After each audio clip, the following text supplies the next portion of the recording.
is made up of everything from power lines to generators to the meters in your home, still runs on century-old technology. It wastes too much energy, it costs us too much money, and it's too susceptible to outages and blackouts. To offer one analogy, just imagine what transportation was like in this country back in the 1920s, 1930s, before the interstate highway system was built.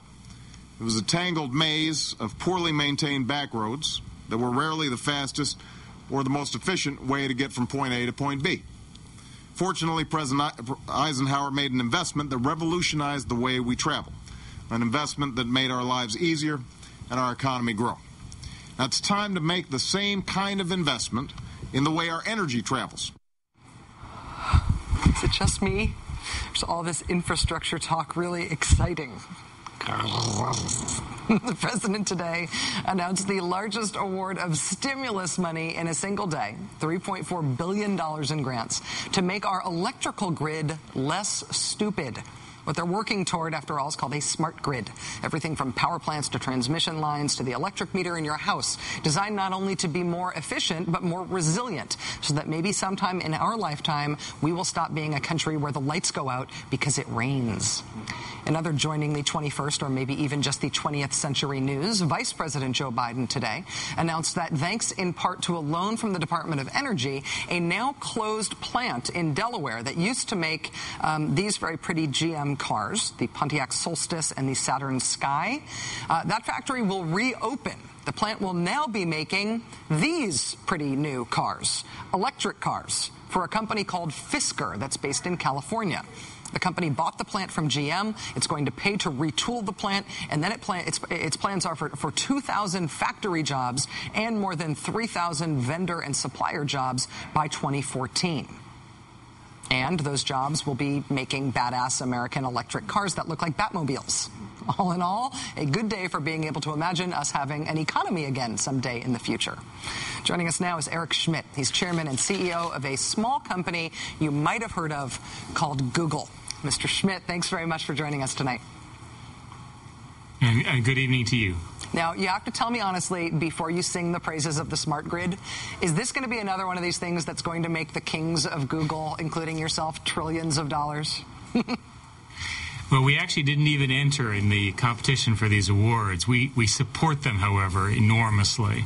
The opportunity to rebuild America's energy infrastructure is the great opportunity for creating jobs, getting things fixed, dealing with renewable energy, and, by the way, solving climate change at the same time. This is an important step to make that happen. In terms of what energy infrastructure does for the country, obviously it's easy to imagine the kinds of jobs that come from building new stuff, building the new actual physical infrastructure. What does it mean beyond that, beyond the initial building, in terms of jobs? Why would it improve the economy?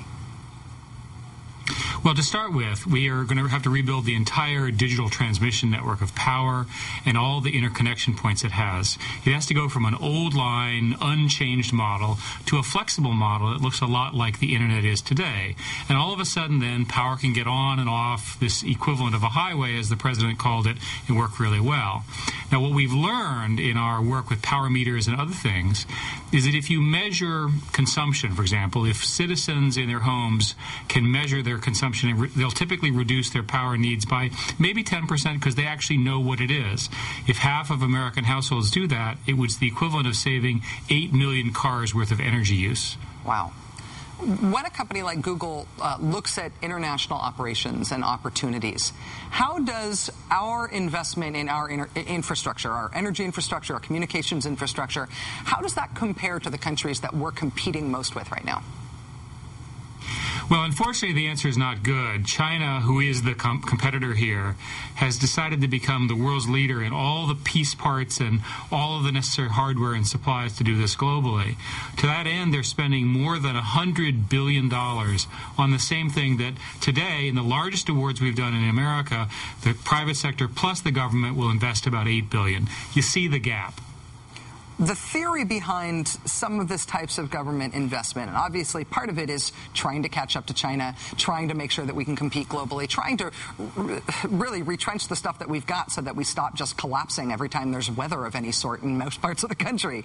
But it's also supposed to be a growth strategy. And seeing the president today standing in front of that solar panel array reminded me of what we did in the 70s and the 80s when consumer subsidies were created for solar power in individual homes, and then those were stopped. And what had been an impetus for new innovation and everything sort of went kaput all at once. How do we make this a sustainable, longer-term thing?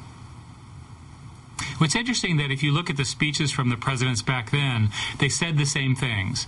The need to get off of oil, the need to have alternative energy sources, the need to create jobs and get these industries going. The difference now is we've run out of runway, we've run out of time.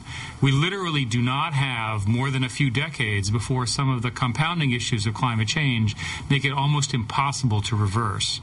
So not only do we need to do it now to help us recover from the recession that's affected all of us, but we also need to do it for our children and our grandchildren. I'll tell you that this particular set of activities, rebuilding energy infrastructure, rebuilding the grid, getting people smarter, is a very, very pro-growth job story. These are high-paid American workers, many of whom have skills that they learned on the automobile factories where they were laid off. Eric Schmidt, Chairman and CEO of Google, you're a very busy man. We really appreciate you taking time to join us. Thank you, sir. Thank you again.